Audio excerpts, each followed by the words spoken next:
Good morning, all, and hope that you're all happy and contented this morning. It's great to see that we're getting around.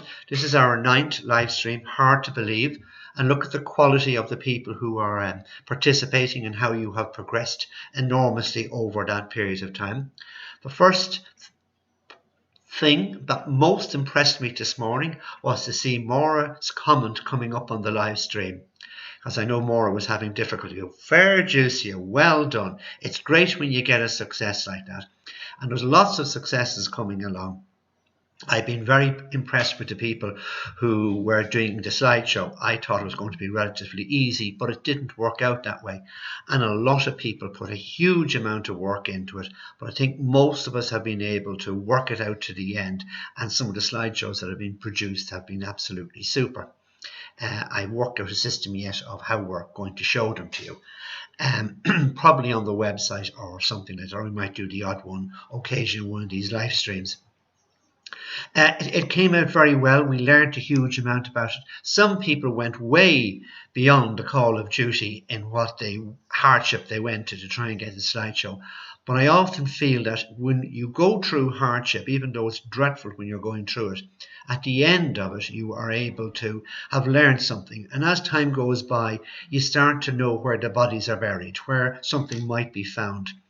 And the one to do with the slideshow that I said during when I was doing the live stream, but sometimes I might say something, but unless you're down that hardship of trying to figure it out, it doesn't become significant. Very often when you do a slideshow, the default position for the slideshow to go to is the video folder. Sometimes the default folder for downloads is obviously the download folder. And after a while, getting to know where things might be hidden can make it much easier. And that's what you all have achieved over this period of time. And you're coming along very, very, very impressed with the amount of effort that you're putting in. And let's try and keep it up for the next couple of weeks. Because it's by only doing do we actually learn. And I think the fact that you get a little bit of homework to do and you go and you do the projects, not only do you learn from it, but you learn from what other people put in as well. And I'm also learning the correct way to ask you to do things, because sometimes I know exactly what I mean until you get it and try and put it into practice. Every camera has it in a different place by a different name, or it's interpreted in a different way, or I've said it in a strange sort of way. So that we're all working through those sort of things, and we're getting good results. So where are we with the last exercise we had to do, which was the resolution? And I think most of us are getting our heads around a few little issues to be sorted out, and we will have a look at them today. So let's just have a look at the homework that has come in, and it's called resolution and homework. Okay, now what I'm going to start this with is Bernice was having difficulty in finding where the resolution on her phone was, and you weren't the only one, Bernice, who was having that problem. Other people had as well, because every phone goes and puts it in a different place, as does in a camera. So I put up these few images. Now this might not necessarily be the same on your phone. This is the Samsung phone. That's just of the screen of a photograph of a mat. And the magic word you're looking for is when it's in the mode for taking photographs. Sometimes it's in the mode for photographs, and sometimes it's in the camera menus. Very hard to know. It just confuses. So mode is the important thing to hit. So when you hit mode on the Samsung, this is what comes up, right?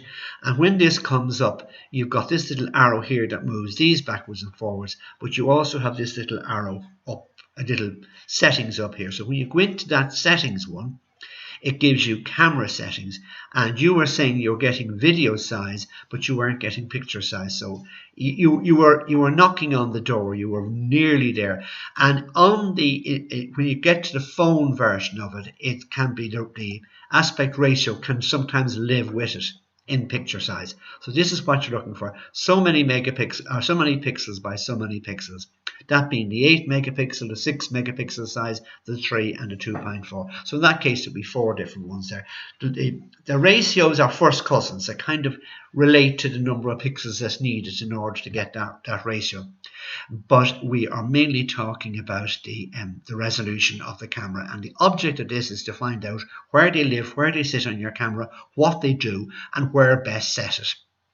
So that's what we were achieving here. So then we come to picture size and video size. Okay, now this first set of images came in from Pat, and everything has gone pretty okay for Pat. No major problems.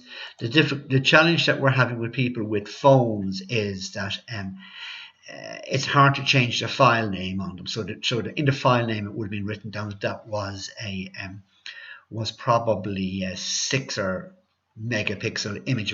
It's appearing there as 3, but that means that's a JPEG compressed version of it. So if you multiply 3000 whatever by 1008, you'll get the actual number of megapixels that the camera was operating on.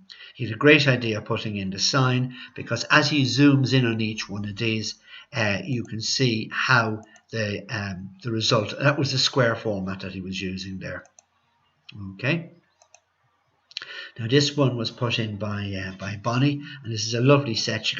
It's great to have something like this in the photograph, or even one of these we could even use that one over there, because it lets you know where you're going. Now, it says 8.2 megabytes here of an image size.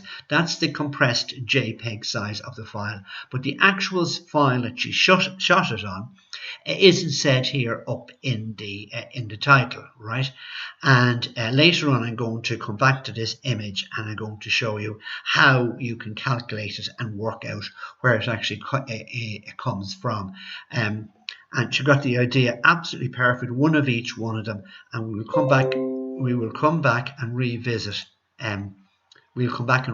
that again in a few minutes.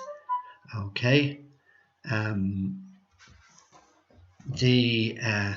So we go through each one of these. Now, Declan is a problem child, but sure, his phone says all sorts of things as to what size of an image that it's supposed to be.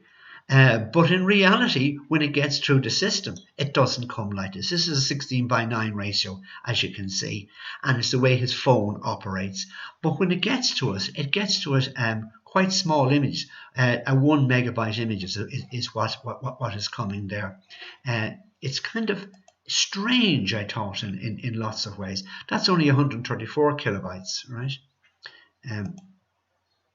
Maybe I take back what I say, maybe it is actually, but these are all relatively small images. Now this was supposed to be on his sheet. He said it was a 48 megapixel image that he was shooting.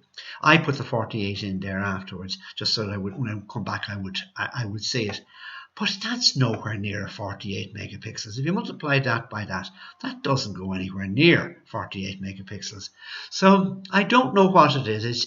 But when we do these exercises, they show up very interesting situations that we weren't aware of as such. And actually, the image, even though it's supposed to be 48, it's only a half a megabyte in actual size. So it's very, very interesting. You know, we'll have to have a look into it again when we get back to normal. And Declan will be having a look at this now, and he'll be scratching his head and says, I wonder what happened there. So we don't know. It's just interesting. And if these interesting things don't happen, we don't learn. We only learn by not being able to understand something and then eventually be able to get around to it. So what I went and did was I put it into Photoshop. I put a 48 onto it to see what was going on. Could I get any information? But I also noticed with this phone, it's very little of the metadata follows through on it compared to other ones. So I said to myself, that's very interesting. And then again, did the same thing again, just to see how many pixels it was. And it was what it was saying, and nothing like what 48 megapixels would have been. Okay, these are put in by Etna. she's got the idea. That's a 2 megapixel, and she's got something in the background that she can zoom in to see what the detail is there. Now, obviously, when you go in a 2 megapixel image, it's going to be nowhere near as good if that was a 20 megapixel one, all right? And that's the whole object of this. And you can see as all the different bits and pieces. There's up at 7, so when you zoom in there now, that should be very legible. Whereas with the 2 megapixel one, it should be quite difficult to actually see it. And that's the 5 megapixel one. Now, these ones were sent in by Gary. Gary very much got the idea as well as to what we were talking about. Something in the distance that's got information in it is quite interesting to work, because you can see if there's resolution and whatever. And he said that was a 0.2 of a megabyte, so 600 by 600, like 135 kilobytes. That's tiny, tiny. Look, you can really see it falling asunder here at this stage.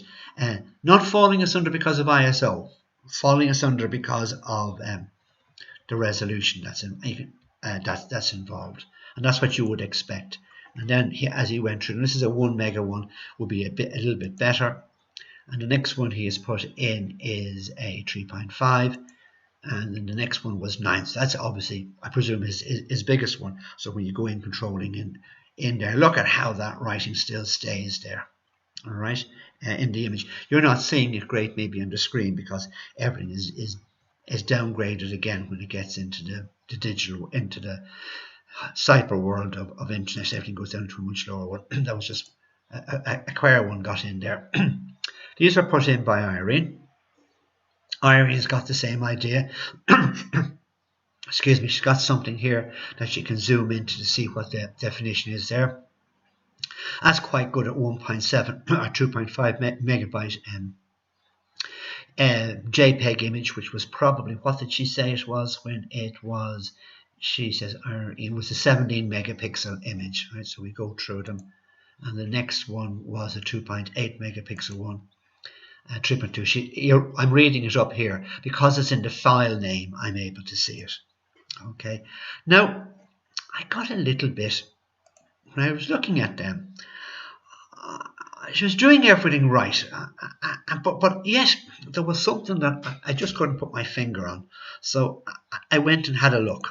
So I went into Photoshop and opened it in Photoshop and brought up the histogram. You know, it looks fairly okay. There's miles off to one side. So that didn't seem to solve my problem for me. So then I went in and I had a look at the file info that would appear in Photoshop, and I see she's using aperture priority. Very, very proud of you, very proud, because we'll be using aperture and shutter priority, and we're trying to learn how to use it. So using it there is great. She's using a pattern system or a pattern system for the exposure, for the metering system, which we'll be talking about as well in the not too distant future. So all those things are looking right and whatever, and I can't see anything that I can complain about there. So then I went back to the original file, went into the information, went into details, and look, exposure bias minus 1.7 stops. That's nearly 2 stops underexposed. And that has come from, and she's probably hitting the screen now at this stage, saying to herself, knows exactly, and everybody else knows exactly, and it's because the exposure compensation wasn't brought back to the default position. When you're in automatic, these things always happen for you. You never have to think about them. But when you move into program and all these other ones, you have control over things. So that means you have to put it back to its default position or the position that you want to have it in. So the exposure compensation, when you're finished with it, goes back to the default 0 position when you are finished with it. Obviously, the camera doesn't default back to that position. Some might, but in this case, it does. So it's a very interesting exercise. And we learned that from it, right? These have come in from Mary, straightforward. She's got the right idea. That's the 5 megapixel image. Most people, this is straightforward, and the beauty about this is that it's forcing you to take these photographs at all these settings. It's making you go through your images, and of course, I'm going to say to you now, when you're finished all this, you set it back to the very highest setting, because in reality the very highest resolution is the best one to have it. Now, as you know what all the other ones are and where they live, you now know and are convinced and you understand the importance of the higher resolutions. These were taken by Mary Mack, and she's brought it into the computer for us and for herself as well. She says that was taken with a 10.5 megapixel image. Now, it doesn't appear up here, but it doesn't need to, because she has it here in the actual screen. This is that should be able to zoom in there, and there should be still plenty of detail as you go in. Right, there's still plenty of detail left in the actual picture. But now, as you come down through Mary's, you will see as a 7, that wouldn't be as strong. That wouldn't be as good. 2.5 will probably start to fade away when we get in. It doesn't have that same definition at all in there. Okay.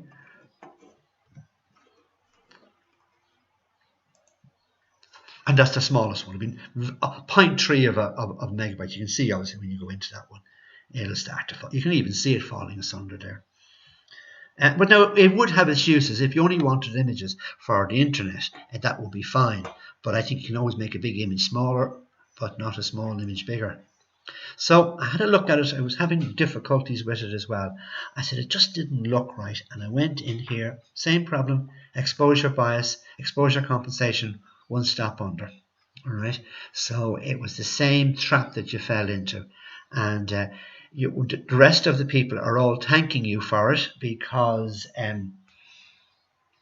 they said only for I was lucky that I had it set at the right setting. So it's sense bought is better than sense taught, and it's just something that you can quite easily fall into. These ones were put in by Susan, and I have modified this one. And I have put the 3 in because this is the 3 megapixel one that she has, and then I've gone into the sign that she has in the background, and I blew it up and expanded out in the photograph, and you can see there that because it's a 3 megapixel, you can't really read the writing that's in there at the back. Then the next one is a 2 megapixel one. That wouldn't be great. There's the 5 megapixel one, and there's the top one on her camera, I presume, the 12. I wrote 12 down there. I brought this, I cut that bit out of it, brought it up to that size, and look at that, how much that compares to the other one. So I say better to be looking at it than looking for it. Okay. So that concludes all of them. Now I want to go back to, I don't like having too much stuff open on the computer here, because it all gets exciting and it will break down in the stream and will all clog up. So I'm just have to have patience. I'm going to go back into one of the images that we had there a while ago. File,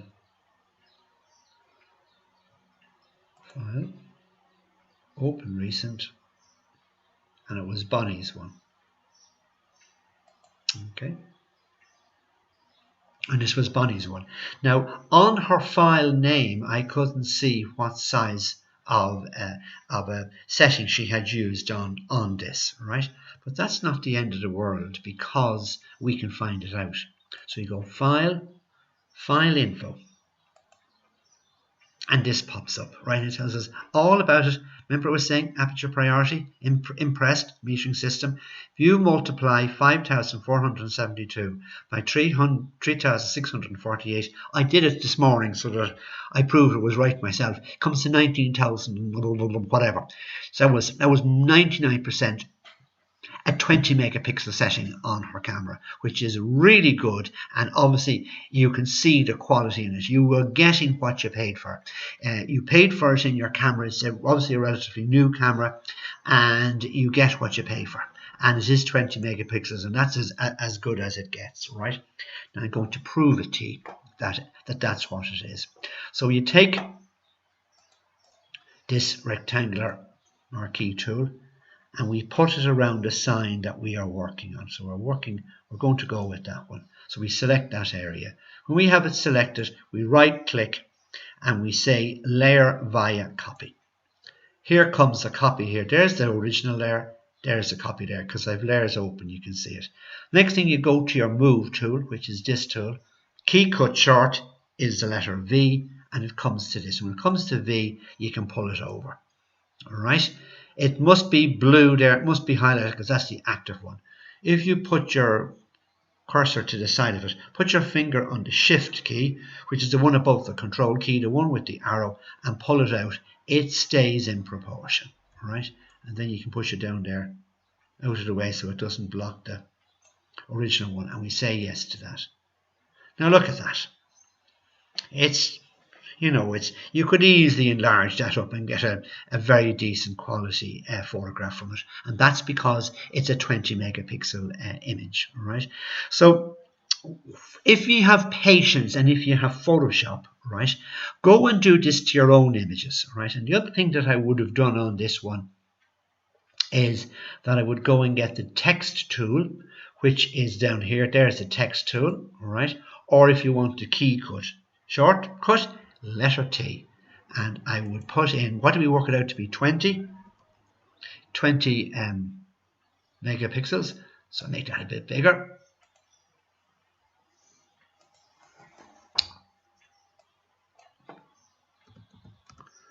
Okay, because this is great for reference afterwards, right? So you put it there, 20 beside it, right? So now when you look at this photograph back into your selection, you can it kind of reinforces what we were talking about and involved. And in Bonnie's case, I would say we could control plus this to make it a bit bigger on the screen. And we might be asking an awful lot. You see this sign over here? Let's have a go at that one. Okay, same thing. Layer via copy. Could not. Aha! It's great when I make a mistake when I'm doing things with you because it didn't accept it. And the reason is, you see the layer that's been highlighted? It's the text layer. That's not where the picture is. It's here on the picture. Has to be there. Now it will do it for me. Layer via copy. All right, so we take that again, move it to the move tool, which is is the V tool. Push that over there. Okay, out of it. Put the cursor on the corner, the shift key to bring it up. Now we're asking a lot now, aren't we? We're kind of, let's have a look, see what we got. Still acceptable, and remember that is tiny from the very back, isn't it? Let's try and put that somewhere to see where it came from. All right, you know, we're asking quite a lot because that's a tiny little sign in the background. If it was a much smaller image, if it was only a 4 or 5 megapixel, that'd be in bits. You wouldn't see anything. And you can do it yourself to experiment with it to see how it's turned out. So now if you want to save that back to its home, you can in all the normal sorts of ways, but what I'm going to do is I'm going to flatten the image so we can just make it into a JPEG image. So you go File, Save As. And that's where it's going to go into as a JPEG, and I'm going to just 26.5, yeah, that's date. So we're going to call that new, just so that it's seen there as being whatever. And that's and then full lash of downsizing. And I think that is quite an impressive camera, and using of 20 megapixels. In years gone by, that would have been kind of like mega bucks to buy, whereas that's now the kind of standard that we're coming in and the use that it can come. So it was quite an interesting photograph, and I suggest that the rest of you do that as well, like what I did on my own, because it teaches you a couple of things. It teaches you how to use Photoshop. It teaches you what the resolution is doing and what it can do and what it can't do. So it's a great learning exercise to do, and very often when you send in your homework and there's bits and pieces like that, I actually am the one who learns the most, because it is I have to try and figure out what's gone wrong, and so then when I have to explain it to somebody, I have to be sure that I'm half right. But that's all I can hope for, is to be half right, because it kind of comes and gets at us. So there are those sort of things that I wanted to talk to you about. Now, moving into the next area, you can put the resolution to bed now for a while. Go back, set the camera to the maximum resolution, because we can do everything in Photoshop to make it smaller. But now you know if you're in the highest resolution position or not. Okay, so moving on to the next subject, which is what today is about. It's all about focus.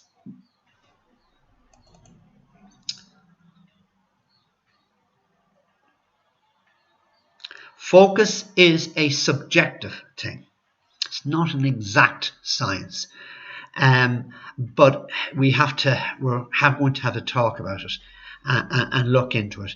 Now, here again, confusion, different people calling things by different names, putting it in different places in the menu, all these sort of things. Yes? Can you do that on Elements? Oh, yes, you can do that in Elements. Oh, yeah, all those things are in Elements. Oh, God, yeah. Yeah, they are. Advanced Elements. The only part of Elements using, I reckon, is the Advanced section, because it's all there, and it's more or less the same way as what I am. Very impressed with you, Maura. No, using the live stream, very, very impressed, because that's what it's meant for. Yes, you can. And the last thing that with the file info and the layers and all those things, yes, very much so. Now, focus. It's called, when you different focusing systems that exist on your camera, called by different names in different ways, and different people put different nerdy ways of putting it in to confuse us. So, but basically you have matrix, that word, spot, center weighted, autofocus mode, custom pinpoint, and of course the old-fashioned manual. Right, so you're going to find 2 or 3 of these on your camera, and that's where the homework is going to be revolving around. But they're called by so many different names. And you also must remember there's 2 other things here that can confuse you as well. Focus is one, right, and exposure can be another. And these systems and these ideas are used in both cases to calculate exposure and to calculate focus. They're first cousins of one another, and they're very similar to one another, and they can get very similarly confused, but the same difference, if you know what I mean. So the bit that we're working on is the focus bit, or the metering mode. So evaluative, center weighted, or spot, and it comes up with symbols that are something like this. All right. So let's go have a look at a test setup. And I set this up yesterday and did my homework, so you couldn't be given out to me for not doing homework. And what I did was I took a photograph of what the camera was set at when I was taking the photograph, so that you'd see what the camera was set to, right? So this, in this case, is called auto focus mode. That's what it's called on this camera. And there's all these versions that it gives you, right? This is for for blinked eyes and for all sorts. That's for focusing as it's moving, and these are all the other ones. So every camera has a whole load of different bits and pieces in there. So when you go to your own camera, you'll see what is in there.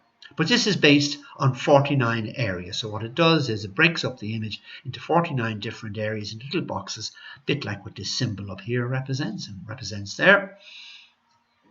Calculates the exposure in each one, puts it through a computerized system for analyzing all the images, for hundreds of images that had gone before it, and it goes through the system, and it works out itself. The little nerd works out for you what they think might be the best exposure, and it works very, very well. Automatic obviously works on this sort of a system, and it works very well. And so that's what the camera is set at. Now I'm going to show you what the camera actually took when it was set at that.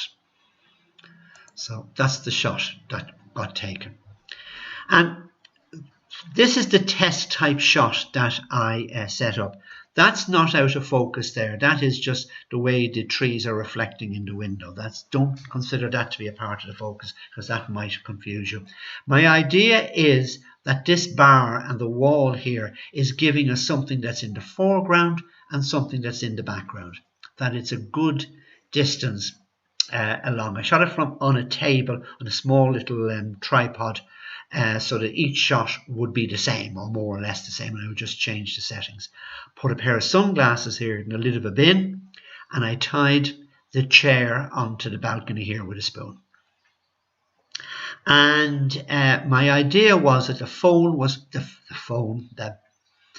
the chair was to be what we were going to focus on most occasions. Sometimes we'll focus up here. So it's kind of, theoretically in my head it was meant to be a third of the distance along, right? It's actually a bit closer than a third, it should be a little bit further on down, but you get the idea. We have the advantage of this bit down here. So it worked very well, no complaints, fine. Except for when I brought the photographs in and downloaded them, I said to myself, those photographs are very blue. And I said, I must have set something wrong, as in the colour balance or something. And I looked and looked at it, and you can see how blue it is. And even the black of the, it's kind of a blackish, greenish chair. It's blue. And in this shot, and yet when you look at it, you say, why is that? And the reason is it's a bright sunny day. This side of the apartment is in shade. So there's only the reflective light that is coming off the big blue sky. And believe you me, it's a big blue sky. And it's all that blue light that's coming in. So that's what that light is coming in. So we ended up getting a bonus out of this exercise as to white balance. Now it could be corrected, but I just left it like that because that's not what we are doing on this occasion. We're not talking about that. If it was an exhibition, award-winning exhibition print, we would be changing it and doing all sorts of things. But for this exercise, it doesn't matter. So that was that one. So I went back to the camera, and the nerds in this particular system decided they would make this version custom multi, and it would be this one here. And it's kind of, sometimes this is called center weighted, kind of mainly in the center, taking care of the center, and then the outside supposed to take care of itself. So I took a photograph with that. Fine. I can't see any difference really between that and the first one. They're more or less the same. All right. And you know, you spend your money and you take your pick. I think they're both more or less the same. Then the next one, which became a very interesting one, in this case they had this one, and it was called One Area. Instead of all these areas here, just picked one of them. So I says, that's interesting. I'll see what that does. Now your camera might not do this, might have something else weird there. So I had a look at this, and what it does is it lets you pick the area that you want to have the focus in. And in this case, this camera has a touch screen on the back of it, and you can put your finger on it, and you can move that around on the back of the screen to decide where it is you want it to calculate the focus from. So I was kind of working from this center point here. All right, as well, I set it on it, took the photograph.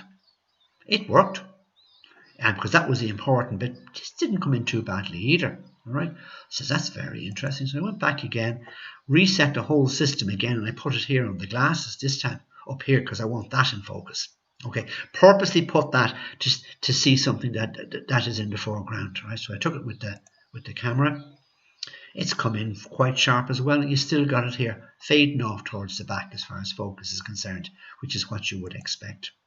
Okay, and then this is called pinpoint, and it is also called spot focusing. All right, not spot metering now, spot focusing. All right, and it and the first one, I think, are the two best ones to work with. All right, because they take care of all your needs. But it's nice to know what all these things are about and what they do. So when you're playing and working your system, you can particularly work with this one. It's called spot metering. So that determines the spot that you're going to focus on. So you predetermine where it is. And in this case, you put the plus over the chair, and it enlarges it for you so you can actually see it. I take the photograph, so you now know I focused on that spot. No if and buts maybe. That's what's in focus. All right. Let's go on to the next one. And on the camera, so as well as that other previous shot I show you, shows itself as an X like that as well. Just put it like that to show you what it would look like. Then I went and took the shot. I think the next one I took I went over here because I wanted that to be in focus. Wasn't particularly worried about what the back would be like, and that's what it came out like. And it is in focus.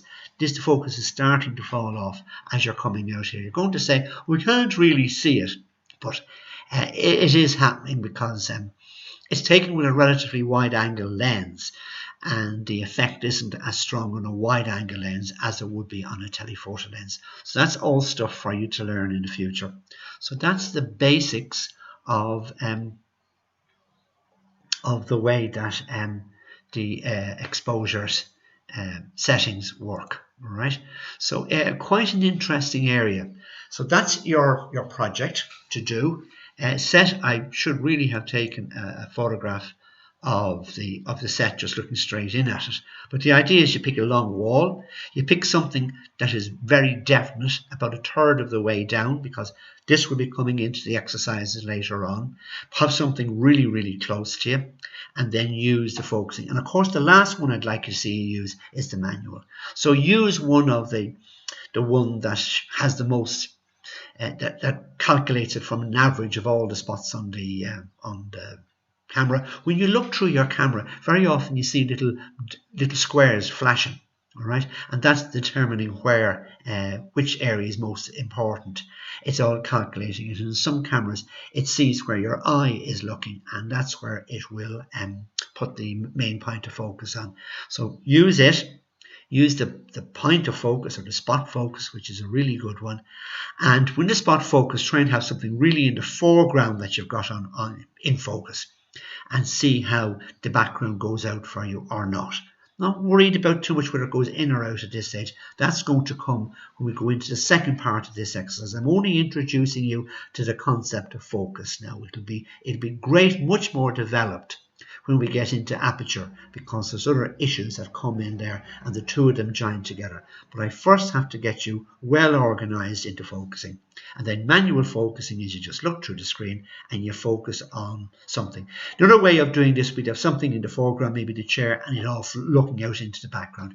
Have something that shows foreground, middle ground and background in it when you are doing your experiments, right? So that's interesting. Okay, that's those ones. Now,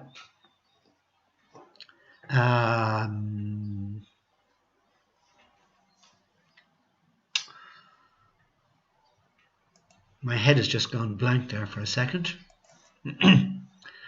I would like some time in the near future to do a session on questions and answers. And I have had a question in from Maura a long time ago on WhatsApp, and I have been thinking about doing a series of Q&As and questions and answers on the live stream, and I've been holding the question for it, and focus, and what was the other one we were doing? Resolution. And I was no, I didn't put it in. I didn't put it in. Sorry. I will do it in the next one. And the question was, how do you know if your phone's images are going to the camera, to phone memory, or to an SD card that you put into the phone? And I'm going through a questions and answers on this live stream, and I'd like other people to ask other questions similar to that, and put the question up on the Friends of Anoiga WhatsApp, and other people can put in questions there as well, and we'll do them in live stream every so often. Each day we will do some of these questions. So it's a nice idea, or something that you didn't quite understand. We're looking for the questions that you just missed as we were going through, and we've moved on from them, and you just would like to have them answered. Now, the other things that I would like to talk about is the experimental new challenge that we are going. I'm calling it experimental. Experimental insofar as the procedure for doing it, not in the actual images. We are expecting top quality, superb images like you are entering into a competition. with everything that you've learned done on them. Exposure compensation, colour management on it, cropping, taking things in out. You're full, everything, put everything into producing the best quality image. You're at your abilities to see good quality images, composition, all these sort of things, because we're going to make it into like it was a league type evening where all the photographs had come in. And it's going to come in on a new portal. I got that word this morning, was listening to the radio, and I heard them using it for the Leaving Cert. Portal was going to be open. So the Anoiga Photographic Group's portal will be open in the next couple of days, and it will be in Mr. Google's system, right? And you'll have to have a Google account and be signed into it for this system to work. Now that is 90% of people in the world, and I think it's probably 99% of the people who are watching me now at present, because you can't be sending the messages and the live stream comments up if you're not a Google, if you're not haven't got a Google account. And the idea will be that this will be available, and it's available to everyone, not just us who are on Skype. It'll be available by email. All you need to have is a browser, and it'll be going out in the next couple of days. It's almost organized at present. And we can also email it out to people. You can send a link to it to your friends to get them to join. It's open to everybody. It's purely experimental. So you take one image, you download the image will allow you to download it. If people have got difficulties, they can send it in the normal way, like you do your homework here, if all else fails. That's not an issue, but I'd like to see it go through your system, because that's the way I had intended. When all the images come in, on the live stream on the 4th of June, I hope, I'm going to show all the images that has come in like it was come into a competition, without the person's name. I'll know the person's name, but there'll be just a letter on it. A, B, C, D, E, F is always going to appear on it, right? Hopefully you'll recognize your own. Okay, and we will make a few comments about them, nice comments like, that's nice for composition, like you would on a meet-up night or whatever, that sort of thing. It's not meant to be highly critical or anything, just general comments about it. And then after that, then we will we'll let people see all the different images, and we'll probably make a slideshow of it so they can see the images again and again, one after the other. And then we will put out the new portal, which will allow them vote on it, and they will have a chance to look at each image and give it a score. So image A, they can score it from 1 to 10, image B from 1 to 10, C, D, E, F, whatever along, and then we will announce then later on the top 3 scoring images, right? It's just an interesting way of challenging it. It could also be, this is sometimes done on Facebook when they work it according to the number of likes. But we're going much more sophisticated with actually scoring. And I said one of the reasons behind this is that when the people have looked at the images and listened to the comments and then have to put their own score on it, not the score that the judge puts on, it makes you think about the composition and makes you think, if that was me now, what would I give to that? And then it helps you when you're putting images in yourself to know what sort of a score you might expect to get from it. And you say, well, I wouldn't get it now unless I changed that. And so that is the reason behind it. It will be coming out. The portal, great name for it, isn't it, will be available on our website, and it will be available by email, and it will be available probably on WhatsApp, Friends of Anoiga, and and maybe even on Class. I put it out there on the Class one on Skype as well, so that you can see loads and loads of places where you can get to it. We'll only put one image in, because otherwise we would just get inundated with it. If it goes wrong, we will have to do something else, but let's give it a go, and it'll be going out in the next couple of days. The main thing at this stage is to be working on your images, and it's obviously it's the new normal is the team, and you put a caption on it yourself right after that. Okay folks, but that's that. The other bit of information that I have for you, Oh, you could have been looking at me all the time, and you looking at my barrels. Oh, maybe what do you want to be looking at me for? Ah, no, that might be a little bit better. So the other thing, I got a little text from Etna today, and Etna has been doing great work on our Instagram account that we have, the Anoiga Photographic Group's Instagram account. And she has asked if anyone would like to put their photographs up onto the Anoiga Instagram account, that they can send it to her and she will put it up. Yep. And she was saying that you can send it to her by sending it to her on the Anoiga email address.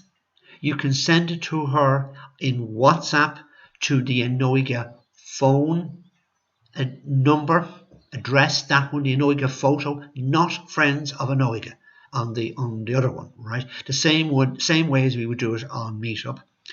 And you can email, WhatsApp, and she'll put it up. Put a little caption on it, and yourself, whatever you want. Keep it small because short, because there's a fair bit of I say work at this stage in getting it up and organised. And she will put the hashtag Anoiga photo on each one of them.